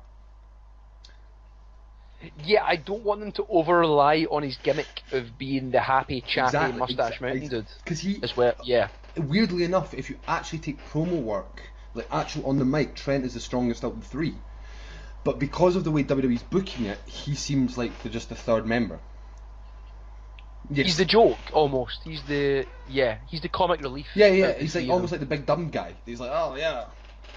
But in reality, you go, but this guy trained Tyler Bate, so he's obviously fucking amazing. And so that pissed me off a lot. I mean, and I think Saxon Huxley's the kind of guy that you look at and you go, right, you need development talent, and I get it, but then stop pushing this character. That attire was way too much. And Nigel McGuinness in commentary was talking about transcending to the next, I don't know, what was it, the next dimension, or like spiritual learning or some shit, and I was like, no, Yeah, he's a jobber, Hardy mate. stuff. That's what he's meant to be. Don't project. He was there purposely to give Devin his first match, his first win, in the UK brand, 100%. Yeah. But the one thing that came from him, the one thing that came from good old Saxon Huxley, was the fact he looked like Jesus. The chants, I noted one down here, it was scumbag Jesus. He's definitely a scumbag Jesus. He's the kind of guy that hangs out with too many rock gigs and you just and tries to chat with you. You know what I mean? At a rock gig, and you're like, fuck off, mate, go and find friends. Yeah, they just want to talk to you about guitars. You're like, no, mate. And Paul Keaton's best friend, basically. But we all know that Paul Keaton doesn't have one. Anyhow, that was a private joke for Paul out there. But then Trent never, will not listen to never. I don't think he even knows how to listen to podcasts. Basically, to give people a rundown, we're not Joe Rogan, so he will not listen to us. So true. So true. Fucking Trent wins with the burning hammer, though. It's impressive to see a burning hammer in UK just like that. About him. Yeah, fucking looked great as well, man. I dare anyone, if anyone ever kicks out with a burning hammer, you're getting a fucking thumbs down from me. No one kicks out with a burning hammer. Or a Falcon Arrow. It's the rules, man. It's the rules of wrestling. Know the rules, guys. But yeah, overall, what did you think then? What would you grade it? I gave it 4.5. Yeah, I was not happy with this match. Man. This actually made me quite pissed off. Yeah, I gave it a fucking 6. But yeah, you did. But I guess the scene thing, if you saw it pissed me much, off because I think Trent is one of the he's an amazing wrestler, and I was like, don't just get his 2 moves in there. The chops, man. Didn't see any of those fucking Trent chops. No, and they're great. But hopefully they build to it. But that's the thing, and we'll see it when you see Mustache Mountain.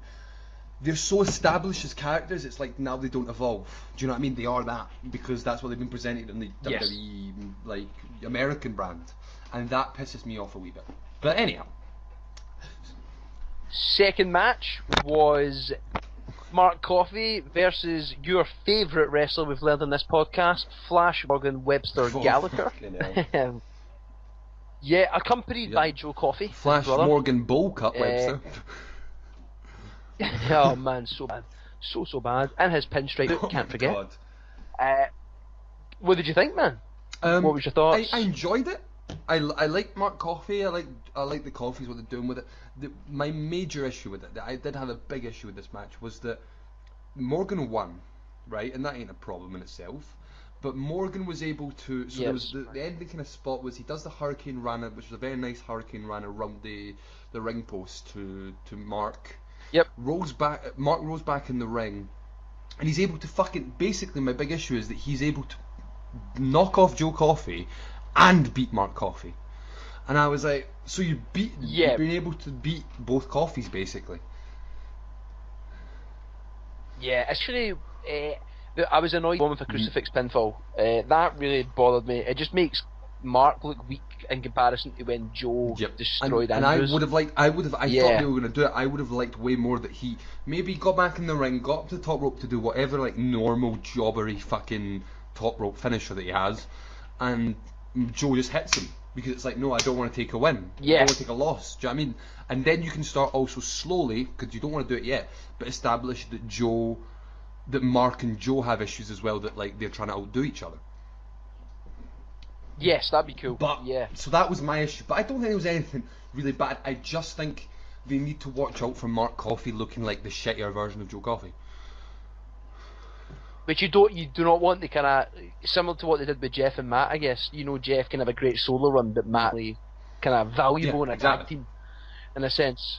But then after the match, Coffey's teamed up to batter which I loved. Morgan. Yeah, and then obviously your boy made his Travis return Banks to a massive pop. And Mandrew's rush to the ring. Banks is over. Yeah, man, people love him. And I mean, 100%. I liked that. I think, but then this was my confusion again with the tag division. I was like, right, so there's 3 of them now. VS the 2 Coffeys. Who's going to be the tag team? Is it going to be Mark Andrews and Webster? It's going to be Banks and Andrews. But I mean, it's time to set it up. But I was a bit like, who are you going for as the storyline here? Yeah, you can kind of. It'll be interesting the next show to see how this progresses, especially when they do bring the tag belts into it. I think obviously we'll get soon. into it, but I think they're setting up a big 6-man at some point. Yeah. Yes. And I gave it a 6.5. It was alright. I didn't Oh, give there the you go. exact same. Boom. Yeah, it was purely for the entertainment at the end that really kind of brought the match up. And you know, and thanks, it's nice. man. I like seeing how much time they invest in the coffees, and they feel really fresh in that way. They feel really good heels.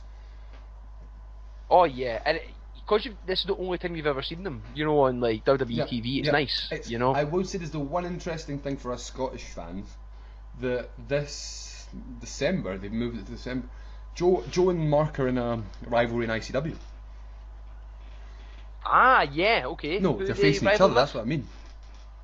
So you have that weird right, parallel okay. universe shit where it's like in ICW they hate each other, but in this they're like brothers. Rose.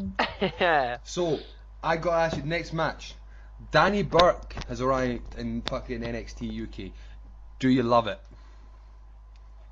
I fucking, for anybody listening, I fucking love Danny Burch, man. He is so The good. strikes in this match, damn. Oh, mate, that's what I've got noted down. This was such a hard-hitting match, man. Holy shit. See the headbutt Danny Burch does to him? Was it Sam Bradwell? Man, yeah, this was like, I really enjoyed this. Great, It was a I mean, match. short, but it did its. This is what I mean. That this match did its absolute job of getting Danny Burke looking like a fucking veteran of the business, and looking like he's a step above most of those young lads trying to be UK wrestlers.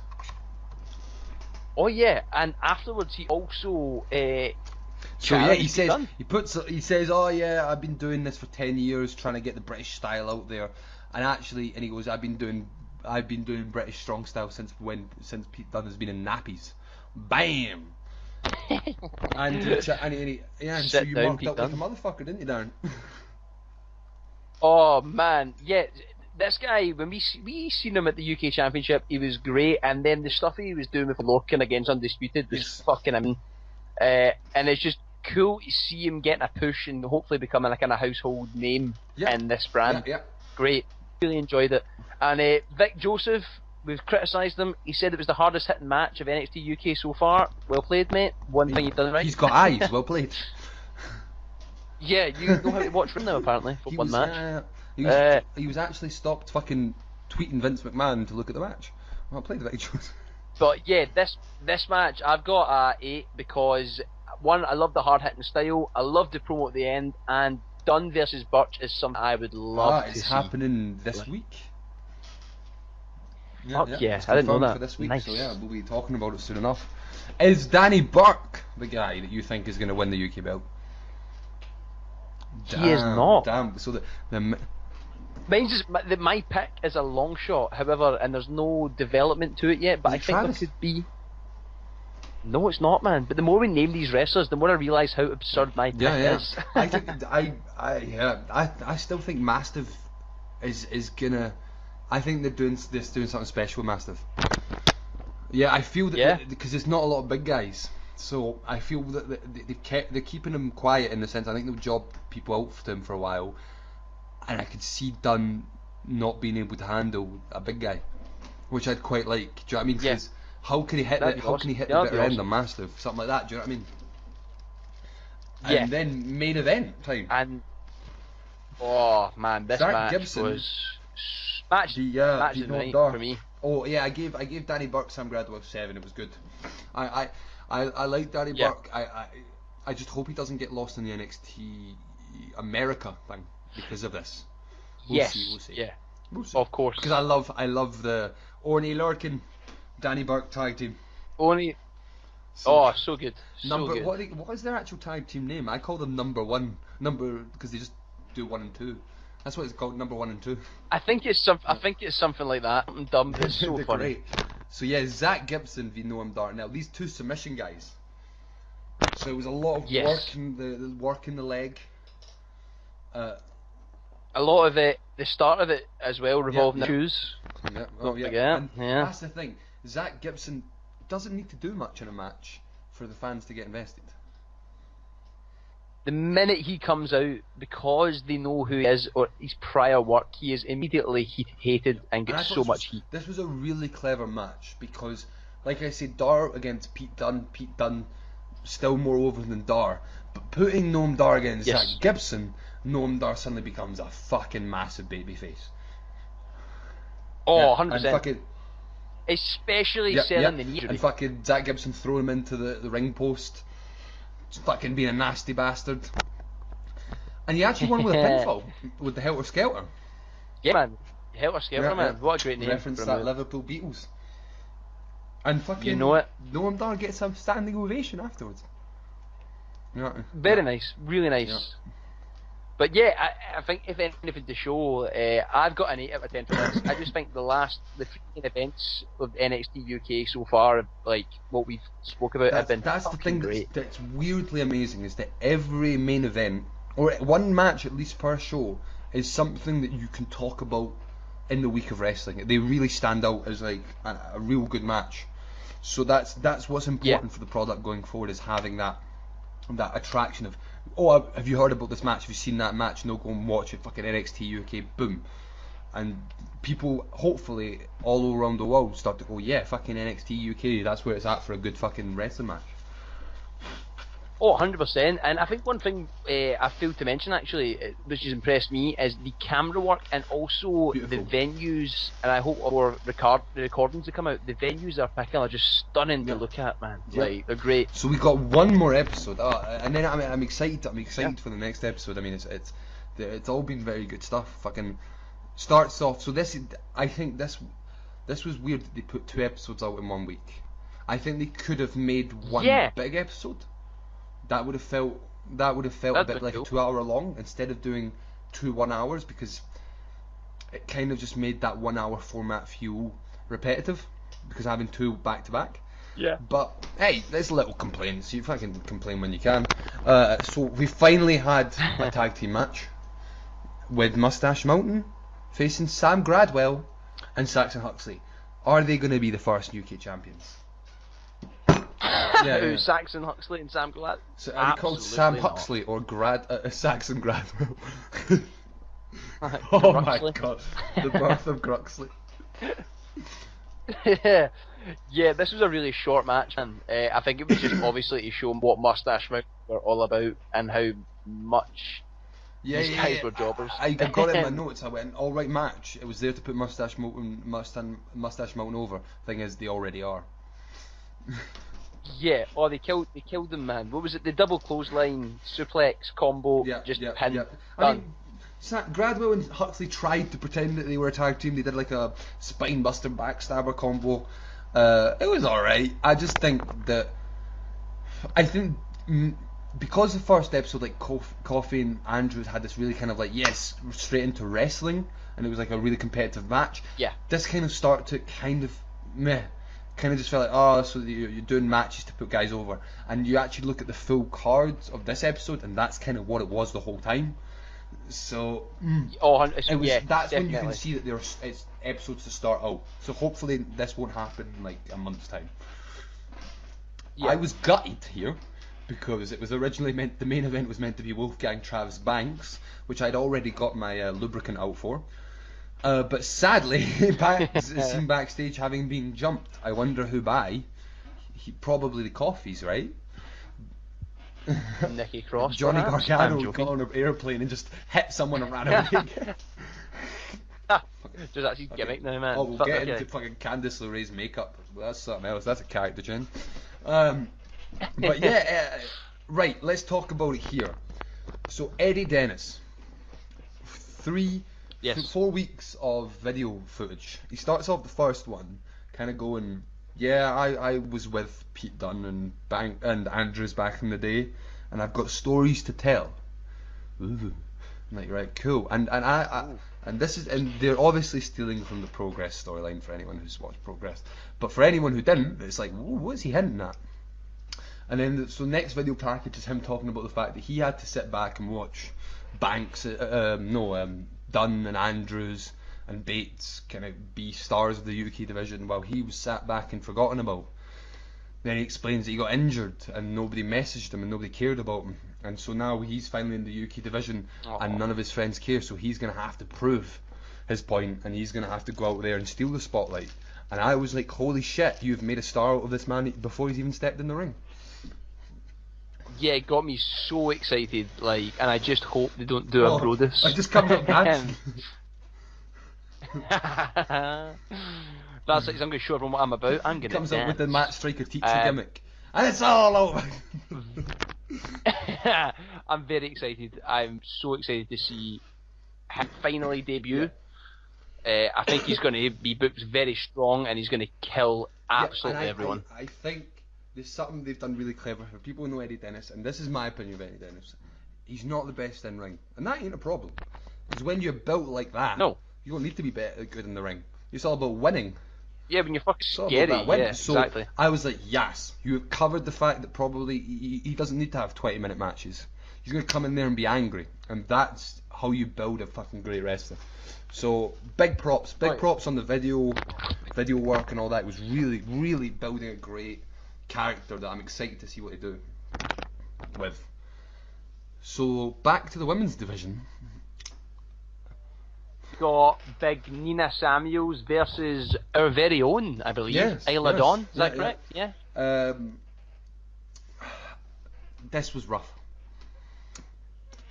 Yeah, this was not a good match, and I've got that. It just seems like it's early days. You can see it's early days for the women's division still at this point in NXT UK. They're just trying to work out what to do at the moment.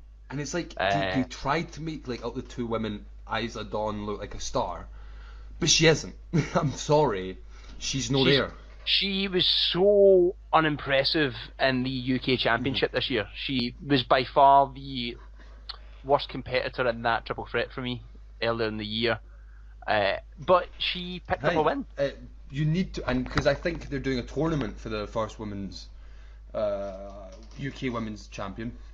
So obviously they're trying to establish Isla Dawn as a possible semi-finalist or finalist. She ain't gonna win it. Weirdly enough, without spoiling, originally Isla Dawn was going to be on the Evolution card, facing the beep out whoever is the UK women's champion, and then they scrapped the match because they haven't yet shown who is the UK champion, the women's champion. And if you don't want it spoiled, we'll not spoil it here, but if you haven't seen the belt, you should look at the belt, because the belt they've designed is beautiful. And also the person wearing it is rather beautiful. Just very excited for that tournament. So again, we have a match putting over someone. Two Irish lads. They're getting a bit Irish. As we have Jordan Devlin facing Tucker. Now, Darren, take 2 minutes. Take 2 minutes to describe your feelings on the Irish import killer, Jordan Devlin. I mean, I don't like him, man. I don't know how to describe it. I just look at the guy's little lollipop head and just want to punch him. But however, that's not bad. We did watch a match for the Irish promotion OTT. It was him versus Walter, and he was great. He was really good. The more I watch him, I want to get him. I want him to get better. And believe it or not, this is my long shot for who could take the belt off of Dunn. Devlin. I think if they build Devlin well, he could be a good contender. That's for the belt, a really interesting idea. Yeah, I think it would be a really great match considering the size of him. He's such a tiny dude. It would be. I would like to see the match. I'm not saying he might not win it, but I would definitely put up there at one point to be a contender. I would actually, if we're going down that road, I would love for him to win in a triple threat, and he doesn't pin Dunn. Yes. But he wins the belt. Yes, that would be great. Really interesting.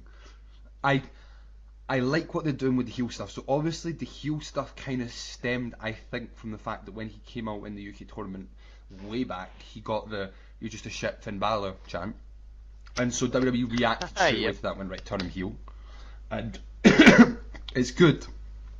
But I'm going to call out Mike Kanellis, right? Weirdly enough, calling out Mike Kanellis here.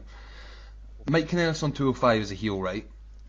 And for the last 2 weeks, he's been having heel matches. His definition of how to be a heel, right, which is, I get it, but we're now in 2018, but his definition of being a heel is, work the arm, brother. Just keep working the arm. And you can be more than that to be a heel. Like, you can do a lot more than that. You look at, like, even Buddy Murphy. When Buddy Murphy's been kind of doing heel work in 205, he does all this flashy stuff because he's way flashier than everyone else, and that's the way he comes across as a heel. So just rest holds and arm fucking bars does not cut it anymore to be a heel, and that's what I felt Devlin was doing a bit too much of. Yes. So I think he needs to, like, relax and have fun with it, because it feels like he's trying too hard to be heel. That makes sense. Yeah, and and it just kind of, it almost makes it seem so artificial. Yeah. And hard to watch when it is so fake at that point. But in ring wise, he's great. I mean, I think he has a great talent. No, he's absolutely fantastic. I do hope it depends when they take him in this kind of series, the storyline they're going to go with, because I hope he's not just going to be one of those guys who's just on the card, mid-carder. Because I feel that's what they could do with him easily, like, and not. Yeah, but, I mean, Tucker's now just established as a jobber, so yeah. Yeah, that's his second defeat, right? Already in 4 episodes. Man, yeah, Tucker, you just clicked that. Him and Nina Samuels is getting a stable together called the Losers. I gave it a fucking 6. I was like, that's alright. By the way, for information, Isla Dawn got 4.5. Sorry, Hen. Oh, I would give it a 5, but I've also given this one a 6. It was not bad, but then the main event. So Mark Andrews replacing Travis Banks, and I started to watch this match, and I was like, right, I'm enjoying it, but I'm a bit bored already of the two-face main event thing, because we'd had Bates and Wolfgang 2 weeks before, and it's still kind of like the same match, just with Andrews, and Andrews getting a bit more destroyed. And I was thinking, right, this is the time that Wolfgang picks up a win then, but no. He hits a Slumdog Millionaire and then his shooting star press to win. Yeah, and then another handshake. And I was like, right, now I start to agree with people if people are going, why is Wolfgang there? What's he doing? So before I could even swallow my pain about Wolfgang, the Coffees come out to attack Andrews. Webster joins to Webster's like the guy that's not invited to the party every time. So Webster comes out, it's like, what about me? Turns up everywhere in his ring attire, regardless. I know, boy, and with his crucifix finisher, and but he gets overpowered again by the Coffees. So big Wolfie decides to fucking come back out, beat the shit out of the Coffees, but instead hits Mark Andrews and Webster and shake hands with the Coffees. So he is now the big bad wolf, my friend. Yeah. After which I think it got me more invested to watch it, because I guess it's taking Wolfgang in the right direction. Suffered 2 main event defeats, and he sees the Coffees are obviously powering through. Like Joe Coffey, I'd love to have him at my side regardless. So it might make him be over and get some heat, because I think his image definitely suits a heel at this moment. There's too many faces in this brand right now, because all British guys have been introduced in the NXT brand as face. So it makes it really interesting. However, the only thing that bothers me is these kind of alliances of 3 when there's no belts for 3 guys. It confuses me, and it kind of makes me, if I was a wrestler, I would be like, well, I want to win the belt. I don't want to sit and have 2 guys. Hopefully they're going to go for the kind of one main eventer and tag belts kind of dynamic, where Moki goes for the main belt and the Coffees are going for the tags. I do think it was a really good move. It was really clever. It was really well done. There's a slight annoyance that he's meant to look like a big deal now, but he's still suffered 2 losses, and so you're like, okay, is he just turning heel because he's losing too much? And there's also a slight fear in me. There's a tiny little fear. So anytime you go to a UK promotion in England, or in Scotland, and there's an English wrestler in Scotland, or there is a Scottish wrestler in England, you get the England chants or the Scotland chants, and you boo the Scottish guy or you boo the English guy. I really just hope they do not go down we're together because we're Scottish. Oh man, yeah, that would totally ruin that kind of stable they're trying to build. I didn't even think of that actually. Yeah, I hope they don't go down that route. Then if they ever do a show in Glasgow or in Scotland in general, they'll be so over, and it won't. I think it should be about jealousy, whatever, taking the spotlight. That these guys, these little flippy dudes, shouldn't be the faces of NXT UK. All that stuff's good shit. If you make it about them being from Scotland, I'll have issues with it.